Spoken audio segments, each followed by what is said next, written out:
tingin mo sa tomboy? Kasi sabi niya, nakapag-reset na daw siya ng mga tomboy. May mga magagandang tomboy.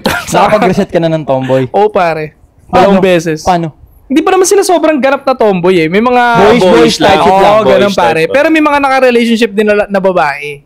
Kaya para sa akin, medyo... Pinagsabay mo silang magjowa. Hindi, ang brutal naman. Baka ano sila pre, hindi siya tombits o lesbian talaga. Baka lesbian.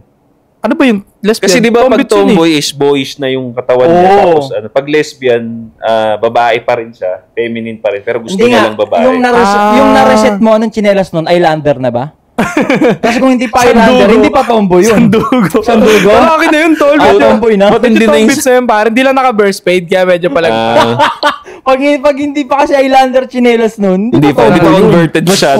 Full build niya yun. Full build yun. Eyelander chinelas, tokong na kaki. Tapos polo shirt na stripe na paint siya. Pag nakasandugo na yun, yun na yung ano, sumasaksak na yun, pre. Pag may sling bag yun, tapos nakasandugo.